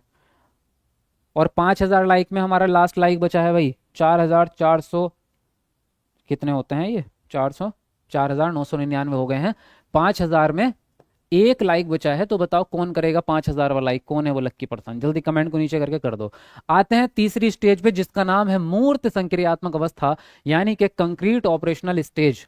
कंक्रीट ऑपरेशनल स्टेज क्यों कहा गया, क्योंकि मूर्त चीजों के बारे में बच्चा चिंतन कर सकता है। जो चीजें सामने रखी है उनके बारे में तो बच्चा सवाल सॉल्व कर पाता है, लेकिन जो चीज सामने नहीं है उनके बारे में नहीं सोच पाता बच्चा। तो इसको समझते हैं कैसे। जैसे एक एग्जांपल मैं आपको देता हूं कि मैंने बच्चे के सामने 3 4 पेंसिल रखी और मैंने बोला सबसे बड़ी पेंसिल कौन सी है उठा के दो, तो बच्चा देखेगा, कहेगा ये वाली सबसे बड़ी है, लो जी। या बच्चे से मैंने कहा कि एक तरफ मैंने 5 टॉफी रख दी, एक तरफ 4 टॉफी रख दी, फिर मैंने बच्चे से पूछा बताओ टोटल कितनी हो जाएंगी अगर इनको जोड़े हैं, बच्चा गिनेगा 5 6 7 8 9, 9 हो गई, लो दे दिया जवाब। लेकिन अगर मैं बच्चे से मौखिक रूप से पूछूं, बेटा बताओ सीमा के पास 10 टॉफी थी, राहुल के पास 4 थी, और राहुल ने जो है एक जो है अनीता को दे दी, अब बताओ इन दोनों के पास टोटल कितनी टॉफी बची, गुल, नहीं बता पाएगा बच्चा। क्यों, क्योंकि वो दिमाग में विचारों को संक्रियात्मक नहीं कर पाता, अभी अभी अमूर्त चिंतन नहीं आया है, केवल मूर्त आया है, यानी कि जो चीज सामने है कंक्रीट है उसके बारे में बता सकता है, जो चीज सामने नहीं है उसके बारे में नहीं बता सकता। तो ये इस अवस्था की सबसे बड़ी विशेषता है, ठीक है। अब क्या क्या गुण है इसके, देखो सबसे पहला गुण तो मैंने आपको बता ही दिया है, क्या गुण है सबसे पहला, मूर्त चिंतन, यानी कि बच्चा सामने रखी हुई चीजों के बारे में सोच पा रहा है। दूसरा गुण है तार्किकता, इस अवस्था में आने के बाद बच्चा तर्क लगाने लगता है, लॉजिक जिसको हम कहते हैं किसी भी काम के पीछे का कारण जानना, तो लॉजिकल थिंकिंग बच्चे में आ जाती है। तो अब बच्चा लॉजिक के हिसाब से कारण जानने लगता है, गुणा भाग करने लगेगा। अगर जो है कोई गीला हो गया कपड़ा तो उसको पता होता है इसके पीछे का कारण क्या है, इसको ठीक कैसे करना, बच्चा बोलेगा इसको धूप में डाल दो सूख जाएगा। तो इतना अकल बच्चे को आ जाती है। वर्गीकरण करने लगेगा बच्चा, जैसे कि यहाँ पे अगर आप देख रहे हैं तो बहुत सारे बॉक्स है अलग अलग कलर के, अगर आप बच्चे से कहेंगे इनमें से नीले वाले बॉक्स को अलग कर दो तो बच्चा आराम से कर देगा, क्योंकि वर्गीकरण उसको आ चुका है। एक फलों की टोकरी है जिसमें आम सेब केले संतरे सब रखे हैं, बच्चों से बोलो कि इसमें से सेब निकाल के अलग कर दो, बच्चा कर देगा, क्योंकि बच्चे को वर्गीकरण आ चुका है। अब संरक्षण का गुण बच्चे में आता है, एक संरक्षण अलग से भी पढ़ाना था मुझे, लेकिन जब यहां आ गया है तो यहीं बता देता हूं। ये एक्चुअल में बहुत इंपॉर्टेंट टॉपिक है संरक्षण, इसको इंग्लिश में कहते हैं कंजर्वेशन। संरक्षण का मतलब होता है किसी वस्तु के आकार या आकृति बदलने से उस वस्तु का मूल तत्व नहीं बदलता, ये होता है संरक्षण। मतलब है इसका कि जैसे कि फॉर एग्जांपल पानी है मेरे पास, एक गिलास पानी है, अब मैं पानी को बोतल में डाल दूं तो आकृति बदल जाएगी, बोतल जैसी आकृति हो जाएगी। उसी पानी को मैं घड़े में डाल दूं तो अलग आकृति का हो जाएगा पानी।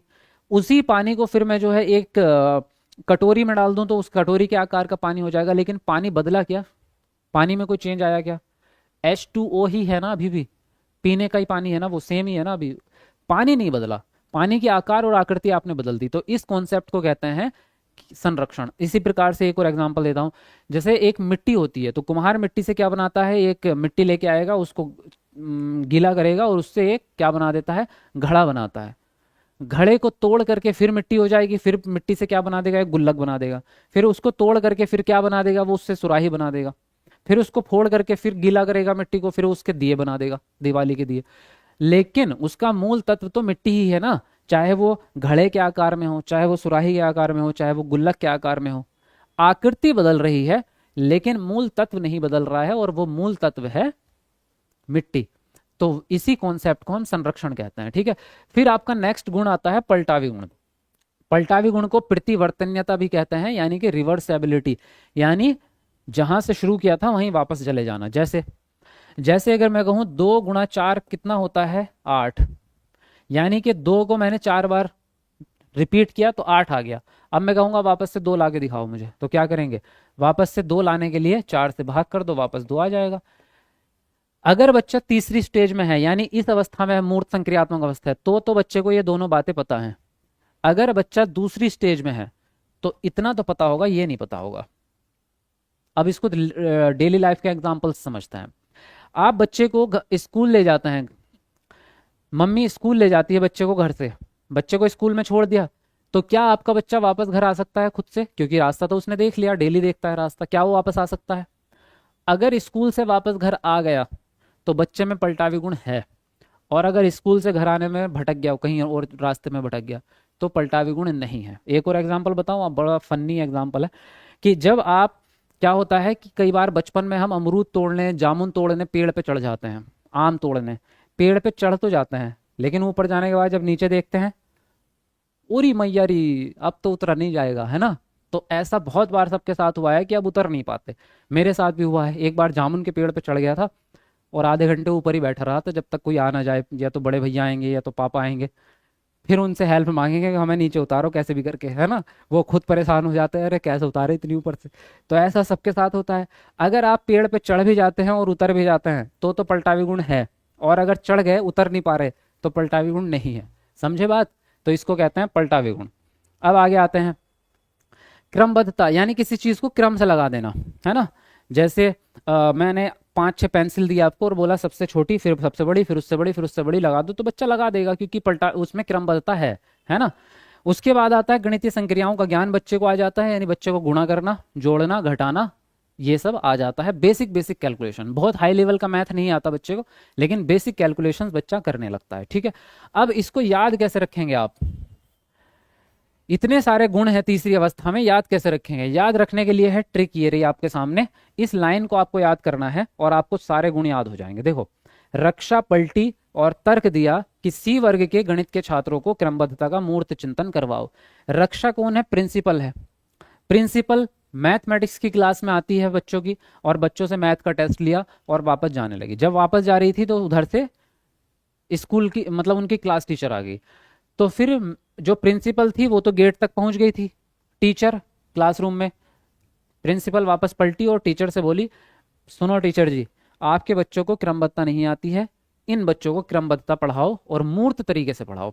तो वही कह रहे हैं, रक्षा पलटी और तर्क दिया कि सी वर्ग के बच्चों को क्रमबद्धता का मूर्त चिंतन करवाओ। अब इसके अंदर आपके सारे गुण समाहित हो जाएंगे। देखो, रक्षा से हो जाएगा हमारा क्या? रक्षण, और रक्षण से हम इसको बना देंगे संरक्षण। पलटी से क्या हो जाएगा? पलटावी गुण, ठीक है। तर्क से क्या हो जाएगा हमारा? तार्किक चिंतन हो जाएगा, यानी तार्किकता। सी से क्या है आपका? कि थर्ड स्टेज है, ये भी याद रख सकते हैं आपके तीसरी अवस्था की ट्रिक ये थी। वर्ग से क्या हो जाएगा? वर्गीकरण। गणित से क्या हो जाएगा? गणितीय संक्रियाएं, जो अभी अभी आपको बताई है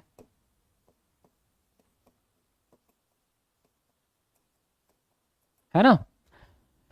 क्रमबद्धता तो अपने आप में पूरा का पूरा वर्ड ही आ गया, क्रमबद्धता। और मूर्त चिंतन भी अपने आप में पूरा का पूरा ही वर्ड आ गया। अब देखो, इसके अंदर आपके सारे के सारे गुण आ गए तीसरी अवस्था के। तो ये लाइन रट्टा मार लो, इसका चाहो तो आप क्या करेंगे? स्क्रीनशॉट ले लेंगे, फिर आपको मजा आएगा।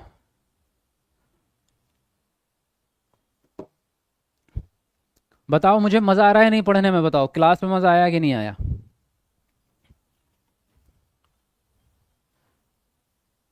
चलिए, अब हम बढ़ेंगे, बस लास्ट स्टेज बची है, उसके बाद में आपको पीवाईक्यू सॉल्व करवाऊंगा इस टॉपिक के। फिर थोड़ी थोड़ी थ्योरी करेंगे और उसके बाद ज़्यादातर पीवाईक्यूज ही करेंगे उसके साथ साथ। अब आगे आपका चौथे नंबर का क्या, औपचारिक संक्रियात्मक अवस्था, फॉर्मल ऑपरेशनल स्टेज 18 से 11 से 18 साल रहेगी। इसके अंदर जो गुण रहेंगे वो है कि अमूर्त चिंतन बच्चे में आ जाएगा।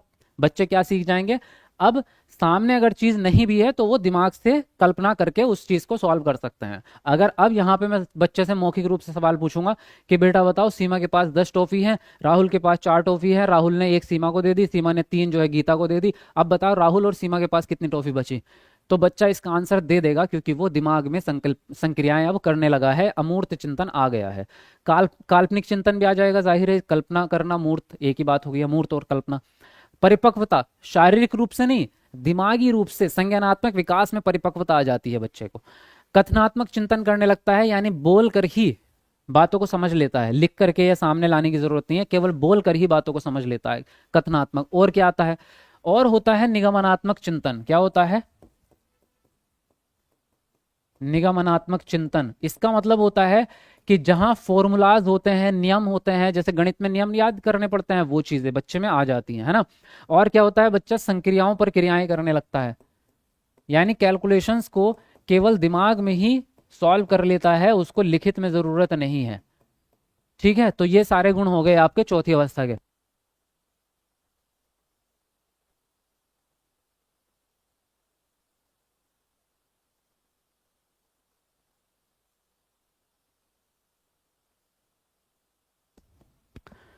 हाँ जी, तो इसकी जो ट्रिक है वो क्या है, देखो ट्रिक सिंपल सी है। कल्पना परिपक्व हो गई है क्योंकि चौथी अवस्था में पहुंच गई है, कल्पना परिपक्व हो गई है और निगमनात्मक रूप से अमूर्त चिंतन करने लगी है, बस ये याद रखना है। देखो, कल्पना से काल्पनिक चिंतन, परिपक्व से परिपक्वता, और निगमन से निगमनात्मक चिंतन, और अमूर्त से अमूर्त चिंतन। हो गया याद आपको, सिंपल सा। तो चारों स्टेजेस आपको याद हो गई हैं, बोलो यस। फिर मैं आपको पीवाईक्यूज कराऊंगा, इसके इस टॉपिक के क्वेश्चंस किस तरह के बनते हैं सीटैट में, जो अभी बन रहे हैं नए वाले, वो बताऊंगा आपको। चलो पहले पहले मुझे कमेंट करके बताओ कि यहाँ तक की चीजें समझ में आ गई हैं, जल्दी बताओ। ओहो, बोल बोल के मेरा भी दिमाग घूम गया, बहुत बोलना पड़ता है यार लाइव क्लास में। चलो बताओ, जल्दी बताओ। ये बताओ, मजा आया या नहीं आया पढ़ने में, कॉन्सेप्ट क्लियर हुआ, भूलोगे नहीं अब। एक बार फीडबैक दो जरा, मुझे भी मोटिवेशन मिले थोड़ा सा।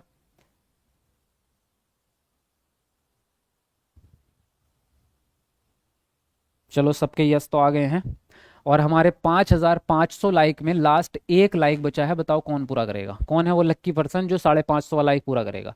कमेंट को नीचे करके एक बार लाइक बटन दबाएंगे सब लोग अच्छे बच्चों की तरह। और एक और मैं अनाउंसमेंट कर देता हूं भाई, जब आप लोग इतनी बढ़िया क्लास में आ ही गए हो तो एक और क्लास का अनाउंसमेंट है, एक और महा मैराथन क्लास आपकी आने वाली है। कब आएगी वो मैं आपको डेट बता देता हूँ। अभी क्वेश्चंस करा रहा हूँ बस एक छोटी सी, हाँ मैं डेट देख रहा था, संडे किस दिन है, 9 तारीख को है ना, एक अगला संडे 16 तारीख को, तो हम करेंगे 15 तारीख को। 15 अगस्त की शाम को एक और महामैराथन क्लास होगी। 15 अगस्त कब होगी, 15 अगस्त को शाम 7 बजे। इसमें कौन सी महामैराथन क्लास होगी, इसमें 1000 पीवाईक्यूज की महामैराथन होगी, 1000 पीवाईक्यूज, और इसमें सारे सब्जेक्ट रहेंगे, ऑल सब्जेक्ट्स, एनसीईआरटी भी, पेडागोजी भी, सब कुछ A to Z। तो ये महामैराथन भी अपने आप में इतिहास रचने वाली होने वाली है, ऐसी क्लास भी आपने कभी नहीं देखी होगी। इस बार जो मैं आपके लिए कर रहा हूं ना भाई, वो मतलब ये है कि बिल्कुल बलिदान वाली चीजें ला रहा हूँ, अभी तो बहुत कुछ आएगा, बस आप साथ में जुड़े रहें। अगर आप नए हैं तो चैनल को सब्सक्राइब कर लो, और सब्सक्राइब करने के साथ साथ बेल आइकन को ऑल पे क्लिक कर लो ताकि आपकी कोई भी क्लास मिस ना हो। डेली शाम 7 बजे मैराथन पे मैराथन आ रही है, और प्रीमियम का भी बाप लेवल का कंटेंट मिल रहा है आपको इस चैनल पे। इतना प्रीमियम कंटेंट किसी को नहीं मिला होगा। इस बार सीटेट में आपके 130 प्लस ही आएंगे, कम नहीं आएंगे। तो ये होने वाली है 15 अगस्त को, सैटरडे रहेगा। वैसे 15 अगस्त तो आप वैसे भी नहीं भूलोगे भाई, आज़ादी का दिन है, तो आज़ादी के दिन मिल रही है आपको। दिन में आज़ादी मनाओ, शाम को क्लास करेंगे, शाम 7 बजे से क्लास करेंगे 1000 पीवाईक्यूज की, जिसमें सारे सब्जेक्ट एक साथ दमदार सुपर फास्ट तरीके से 12 घंटे तक धमाधम क्लास करेंगे। तो इसके लिए भी रेडी रहना। बाकी डेली शाम 7 बजे हम लाइव मिल ही रहे हैं, है ना। तो इसको नोट कर लो, इसको लिख करके जल्दी रखो अपने पास, भूलना नहीं जरा भी। इसको लिखो जल्दी से अपने पास, अपने रजिस्टर पे लिख के इसको दीवार पे चिपका दो।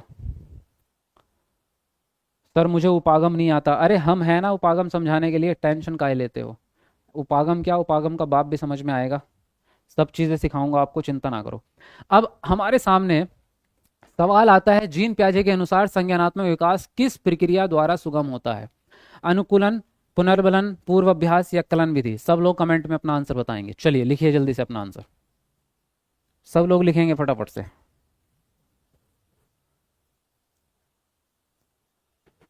बहुत बढ़िया टीचिंग सर जी, थैंक यू जी।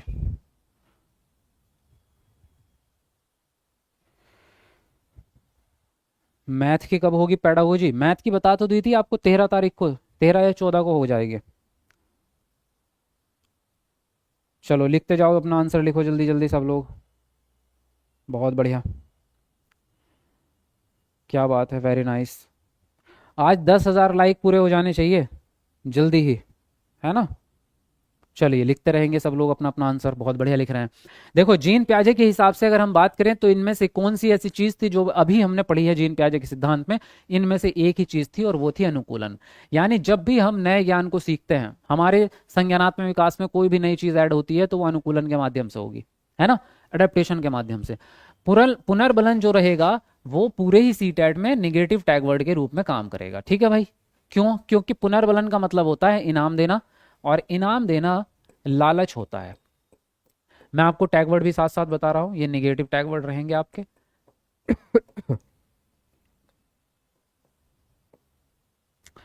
इनाम देना, दंड देना, सजा देना, या फिर इसके साथ साथ हम कह सकते हैं कि लालच यानी कि लाभ देना बच्चे को, और पुरस्कार देना। ये सब क्या है? ये निगेटिव टैग वर्ड हैं आपके, ठीक है। इसके साथ साथ पुनर्बलन भी लिख लो, क्योंकि इन्हीं का पर्यायवाची निकलेगा पुनर्बलन। ये आपके क्या रहेंगे? ये निगेटिव टैग वर्ड रहेंगे, पूरे सीटेट में जहां भी आएंगे इनको काट देना है, ठीक है। एक और आता है निगेटिव में ही, अनुबंधन,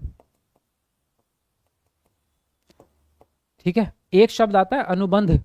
अनुबंध निगेटिव नहीं होता, अनुबंधन निगेटिव होता है। इसको इंग्लिश में कंडीशनिंग कहते हैं।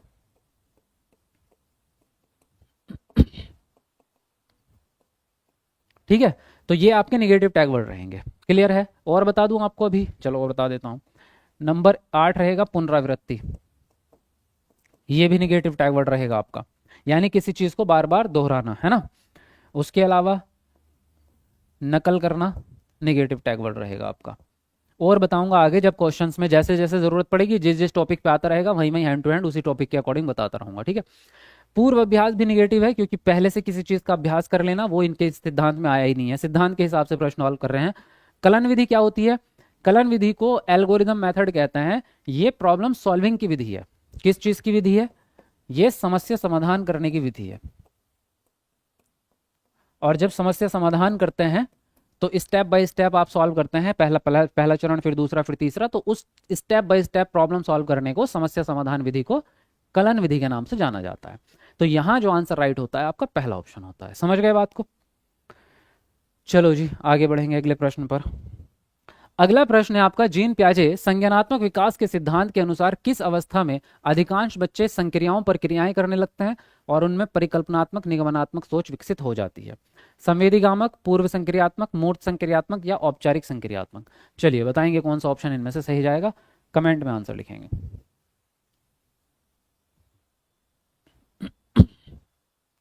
15 अगस्त को क्लास कौन सी होगी? अरे अभी बताया तो आपको, अभी अभी 15 अगस्त को जो क्लास होगी वो होगी पीवाईक्यूज की मैराथन, पीवाईक्यूज मैराथन। और सारे सब्जेक्ट रहेंगे इसमें, ठीक है। और ये जो पीवाईक्यूज रहेंगे ये 1000 पीवाईक्यूज रहेंगे। कितने? 1000 पीवाईक्यूज रहेंगे और इसमें सारे सब्जेक्ट शामिल रहेंगे। कब होगी? शाम को 7 बजे,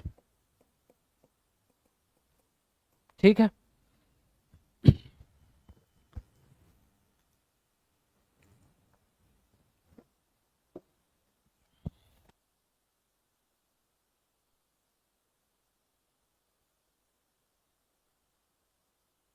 चलिए सर जी, हमने तो अपना दिल ही रख दिया है, तो कमेंट में भी दिल दो ना। चलो कमेंट में दिल भेजो जल्दी जल्दी। देखो अब हम बात कर रहे हैं कि जीन पियाजे के संज्ञानात्मक विकास के सिद्धांत के अनुसार किस अवस्था में बच्चा एक तो संक्रियाओं प्रक्रियाएं कर रहा है, परिकल्पना करना सीख गया है, निगमन करना सीख गया है। परिकल्पना करना कब आएगा, निगमनात्मक चिंतन कब आएगा, चौथी अवस्था में। अभी अभी हमने क्या ट्रिक याद करी थी, कल्पना परिपक्व हो गई है और निगमनात्मक रूप से चिंतन करने लगी है, यानी चौथी अवस्था का गुण है। तो आपका जो आंसर राइट हो जाएगा डी ऑप्शन हो जाएगा। क्लियर है बात, आगे बढ़ते हैं। अगला प्रश्न है, प्रतीकों के निर्माण एवं उपयोग करने की क्षमता खालिस्तान की एक प्रमुख उपलब्धि है। पहला ऑप्शन है संवेदी पेशी अवस्था, दूसरा है पूर्व संक्रियात्मक अवस्था, तीसरा ऑप्शन है मूर्त संक्रियात्मक अवस्था और डी ऑप्शन है अमूर्त संक्रियात्मक अवस्था। बताइए कौन सा ऑप्शन इनमें से सही जाएगा, लिखेंगे अपना अपना आंसर।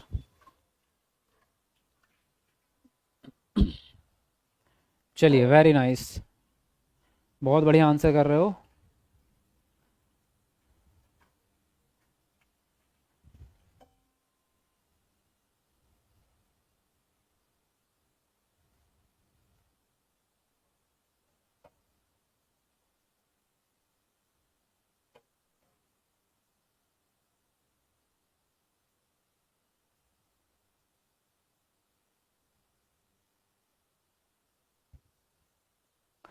देखिए इसने बोला प्रतीकों के निर्माण करने की क्षमता। अभी अभी मैंने आपको बताया था प्रतीक मतलब प्रतीकात्मक खेल। तो प्रतीकात्मक खेल जो है वो कौन सी अवस्था में आए थे, बता दो मुझे जरा, कौन सी अवस्था में आए थे। प्रतीक ने आत्मा को सूचना दी कि वह उसके जीवन का केंद्र है। याद है ना, ट्रिक याद हो गई ना अगर आपको ये लाइन है, भाई मजा ही आ जाएगा सीटेट में। आपके लिए मैंने सीटेट को इतना इजी बना दिया है ना, बस आपको तो फॉलो करना है। मैंने पिछले 8-10 सालों के अनुभव से ये चीज़ें तैयार की हैं। आपको मैं ये चीज़ें यूट्यूब पे फ्री दे रहा हूँ, बस आप चैनल पे जुड़े रहें हमारे साथ में और डेली लाइव आते रहो। मेरा उद्देश्य सिर्फ एक ही है, रिजल्ट सबसे बड़ा हम ही देंगे। सीटेट में सबसे ज़्यादा बच्चे हमारे ही पास होंगे बस, और आपका जीवन बदल जाएगा, मुझे खुशी मिल जाएगी बस। तो ये सेकंड अवस्था है पूर्व संक्रियात्मक अवस्था। सेकंड स्टेज का नाम पूर्व। अच्छा इसकी एज बता दो चलो, किस किस को याद हुई है। चलो एज लिख दो कमेंट में, कितने साल से कितने साल तक का बच्चा रहेगा, दूसरी अवस्था में कितने साल का बच्चा आता है, जल्दी बता दो। अगला प्रश्न क्या है, प्याजे के सिद्धांत के अनुसार कौन सी प्रक्रिया है जो एक शिशु की क्रिया का वर्णन करती है जिसमें वह गोलाकार वस्तुओं की जगह संपूर्ण वस्तुओं तक पहुंचने के लिए अपने हाथ के पकड़ने के तरीके को बदलता है। समायोजन, अनुबंधन, अंतर्विषयकता या फिर स्कीमा। बताओ कौन सा ऑप्शन इनमें से सही जाएगा, लिखेंगे अपना अपना आंसर सब लोग।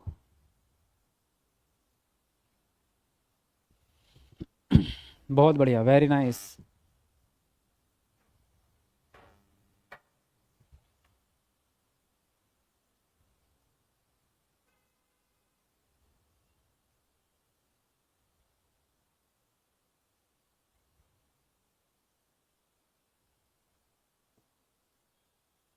देखिए इसने बोला प्याजे के सिद्धांत के अनुसार कौन सी प्रक्रिया है जो एक शिशु की क्रिया का वर्णन करती है जिसमें वह गोलाकार वस्तुओं की जगह जब समकोण वस्तु को पकड़ने गया तो हाथ के पकड़ने के तरीके में क्या कर दिया, बदलाव कर दिया। और हमने बोला था जब भी कोई नया काम करने के लिए पुराने काम में बदलाव कर दिया जाए, यानी पूर्व ज्ञान में अगर बदलाव कर दिया जाए तो क्या कहलाता है, समायोजन कहलाता है। समझ गए बात को। बाकी अगर हम बाकी चीजें भी पढ़ना चाहें तो अनुबंधन मैंने अभी अभी बताया था आपको निगेटिव वर्ड की लिस्ट में। क्यों, क्योंकि ये बाह्य विप्रेरणा को बढ़ावा देता है, कंडीशनिंग यानी बाहरी लालच पैदा करता है, तो ये इसलिए निगेटिव टैग वर्ड में चला जाता है। अंतर्विषयकता का मतलब होता है 2-3 सब्जेक्ट आपस में मिले हुए हैं। मिले हुए मतलब ऐसे नहीं कि जैसे सीमा जी के पड़ोसी से बात चल रही है ना वो वाला नहीं। यहाँ मिलावट वो है कि सभी सब्जेक्ट एक दूसरे से संबंध रखते हैं। भाई गणित की कक्षा में विज्ञान के कॉन्सेप्ट को आप यूज करते हैं, विज्ञान की कक्षा में आप जो है भाषा को यूज करते हैं, तो ये क्या हो जाता है, ये अंतर्विषयकता हो जाती है। स्कीमा मानसिक विचार को कहते हैं, अभी अभी बताया था आपको। आपके दिमाग में कोई भी थॉट आता है सिंपल सा, वो मानसिक विचार होता है। तो यहाँ जो है आपका फर्स्ट ऑप्शन सही जाता है, ठीक है, अकोमोडेशन। अगला प्रश्न क्या है देखो आपका, कि प्याजे के अनुसार जन्म के बाद संज्ञानात्मक विकास की अवस्थाओं का सही क्रम कौन सा है। यानी आपको ये बताना है, हर एक ऑप्शन में 4-4 बातें दी गई हैं। देखो 1 2 3 4 कोमा लगा है बीच में। ये चारों विशेषताओं की एक, चारों अवस्थाओं की एक एक विशेषता है। आपको बताना यह है कि क्रम से कौन सी है, पहले पहली चरण की विशेषता, फिर दूसरे चरण की विशेषता, फिर तीसरे चरण की, फिर चौथे चरण की। तो आपको क्रम बताना है, सही क्रम कौन से में दिया गया है। देखते हैं भाई कौन कौन बता पाता है। और सभी लोग एक बार वीडियो को जरूर लाइक करेंगे जरा कमेंट को नीचे करके। ये टॉपिक सर बहुत टफ लगता था, पहले लगता था ना, अब कैसा लग रहा है, अब बताओ। वैसे आपने जवाब दे दिया है था लगा के, जब आपने बोला ना ये टॉपिक बहुत हार्ड लगता था, तो मतलब था, अब आसान लग गया होगा, है ना। बताओ आसान हुआ कि नहीं हुआ, बोलो जल्दी एक बार कमेंट में। अब देखते हैं कौन सी अवस्था है जिसमें सही क्रम देखने को आपको मिलेगा। देखो संवेदी अनुभव पहली अवस्था है, ठीक है जी, है ना। लेकिन प्रतिवर्तन्यता जो है वो दूसरी अवस्था में नहीं आता बल्कि तीसरी में आता है, यानी पलटावी गुण जिसको कह रहे हैं आप। पलटावी गुण किस में आएगा, लाइट। पलटावी गुण जो है वो तीसरी अवस्था में आएगा, तो तीसरी अवस्था तो पहले के बाद तुरंत आ नहीं सकती, है ना। फिर आया आपका संवेदी अनुभव, तो यहां पहली अवस्था में आता है संवेदी अनुभव, ठीक है जी। प्रतीकात्मक खेल जो है वो दूसरी अवस्था में आता है, ये भी ठीक है। प्रतिवर्तन्यता यानी पलटावी गुण जो है वो तीसरी अवस्था में आता है, ये भी ठीक है। और परिकल्पना करना जो है वो चौथी अवस्था में आता है, ये भी ठीक है। यानी कि आंसर जो है आपका सेकंड ऑप्शन राइट गया है। क्लियर है बात इतनी। अब हम बात करेंगे प्रतीकात्मक खेल, तो ये तो दूसरी अवस्था का गुण है, तो पहले नंबर पे दूसरी अवस्था का नहीं आ सकता। प्रतिवर्तन्यता तीसरी अवस्था का गुण है, ये भी शुरू में नहीं आ सकता। सही क्रम जो दिया गया है वो सेकंड स्टेज में यानी बी ऑप्शन में दिया गया है आपको, ठीक है जी। अगले प्रश्न पे बढ़ते हैं। जीन प्याजे के अनुसार अर्थपूर्ण संज्ञानात्मक विकास के लिए एक बच्ची, पहला ऑप्शन है को द्वितीय स्तर के अनुबंधन करने चाहिए, दूसरा ऑप्शन है को हर कार्य के लिए पुरस्कार मिलना चाहिए, सी ऑप्शन है बच्ची को सक्रिय अन्वेषण के मौके मुहैया कराने चाहिए, और डी ऑप्शन है बच्ची को बारंबार वेधन व अभ्यास करने के लिए कार्य देने चाहिए। बताओ कौन सा ऑप्शन इनमें से सही जाएगा। चलिए सब लोग कमेंट में लिखेंगे अपना अपना आंसर जल्दी से।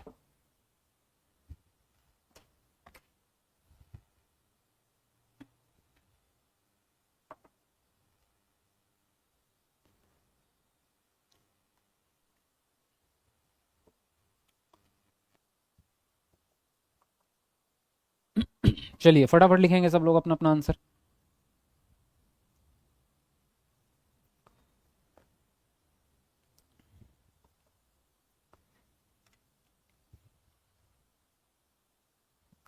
देखिए इसने बोला है जीन प्याजे के अनुसार अर्थपूर्ण विकास के लिए, यानी अगर आप संज्ञानात्मक विकास बढ़ाना चाहते हैं बच्चे का तो कैसे बढ़ेगा। देखो क्या द्वितीय स्तर के अनुबंधन देंगे, अनुबंधन निगेटिव टैग वर्ड है, पहले ही बता चुका हूं, अभी शुरू में ही सबसे पहले आपको निगेटिव टैग वर्ड लिखवाए हैं आपको, है ना, क्योंकि ये बाह्य विप्रेरणा पर डिपेंड है। पुरस्कार भी निगेटिव टैग वर्ड है क्योंकि ये भी बाह्य विप्रेरणा पर डिपेंड है। आप बाहर से बच्चे को लालच देते हैं, बच्चा लालची हो जाएगा, फिर क्या होगा, बच्चे को लालच पड़ जाएगा, अपने मन से कोई भी काम नहीं करेगा, हमेशा जब कुछ इनाम मिलेगा तभी काम करेगा, यानी आपने बच्चे को बिगाड़ दिया एक तरह से ये कह सकते हैं।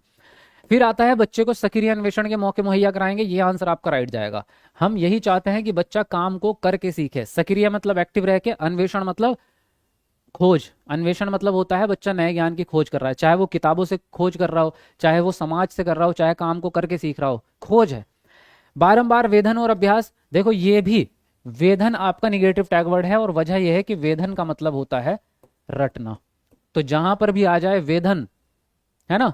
और एक और शब्द बता देता हूं वेधन का पर्यायवाची ड्रिल, ये ड्रिल शब्द जहां पे भी आएगा ये निगेटिव टैग वर्ड रहेंगे आपके, ठीक है। वेधन, रटना, ड्रिल, और बारंबार अभ्यास भी निगेटिव रहता है। क्लियर है बात। चलो जी अगले प्रश्न पे आइए। अगला प्रश्न है जीन प्याजे के संज्ञानात्मक सिद्धांत के अनुसार बच्चे किस अवस्था में वस्तुओं को कहे गए क्रम में लगाने की योग्यता पा लेते हैं। पहला ऑप्शन है संवेदी पेशीय, दूसरा है पूर्व संक्रियात्मक, तीसरा है मूर्त संक्रियात्मक, और डी ऑप्शन है अमूर्त संक्रियात्मक। बताओ कौन सा ऑप्शन सही जाएगा, लिखेंगे अपना अपना आंसर। चलिए जल्दी से बताएंगे फटाफट से।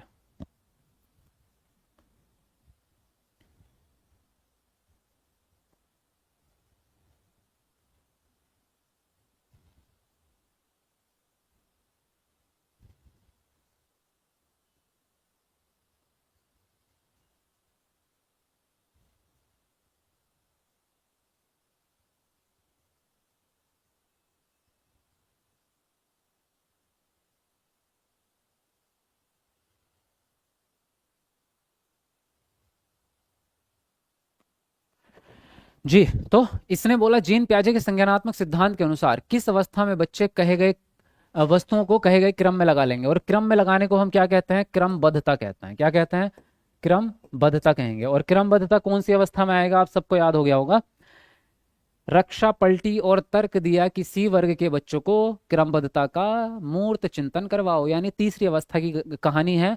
तो तीसरी अवस्था का नाम क्या है? मूर्त संक्रियात्मक अवस्था।